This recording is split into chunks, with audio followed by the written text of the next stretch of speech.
বেশ সকাল সকাল আসার ফলে আমরা কিন্তু মায়ের মন্দিরের অনেকটা কাছাকাছি এসে পৌঁছে গেছি জানেন। আমাকে অটোর দাদা বলল যে দিদি, কাল তো রাত্রি প্রায় 8টা নাগাদ অবধি লাইন চলেছে। আমি যত ক্রমশ মন্দিরের ভেতর দিকে যাচ্ছি দেখছি টলমল করে সমস্ত ছোট ছোট দোকানপাটগুলো বেশ সুন্দর করে গুছিয়ে মায়ের পুজোর সামগ্রী নিয়ে বসে পড়েছে। সেখানে মা, কুটি পিসি অল্প কিছু সামগ্রী যেগুলো আমাদের কেনা ছিল না, যেমন ধরে নিন ঘিয়ের বাতি, ধূপকাঠি, সে সমস্ত কিছু আমরা কিনে এখন কিন্তু মায়ের মন্দিরের দিকে রওনা হচ্ছি। তবে মায়ের মন্দিরে যাওয়ার আগে আশপাশটা তোমাদেরকে ঘুরে দেখাই। কি চমৎকার, কি ভালো লাগছিল জানেন। ঝলমলে রোদ, তখন প্রায় মনে করুন 6:45 নাগাদ।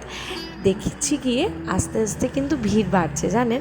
আমরা গিয়ে পৌঁছা মাত্রই মায়ের মন্দিরখানা বন্ধ দেখে আমাদের মনটা বলল যে অনেকটাই চাই আগে এসে পৌঁছে গেলাম না। তবে এই গাছটা যেখানে তার শিকড়ে সবাই তেল, সিন্দুর, ডাবের জল দেয়, সেখানে আমরা সমস্ত রকমের আমাদের আয়োজনটা সেরে দেখছি মায়ের দর্শন পেয়েই গেলাম।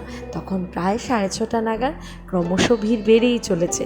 আমরা ঘিয়ের বাতি, প্রদীপ সমস্ত কিছু জ্বালিয়ে মাকে দর্শন করে পুষ্পাঞ্জলি অর্পণ করে এখন কিন্তু চারিদিকটা একটু ঘুরে দেখার পালা।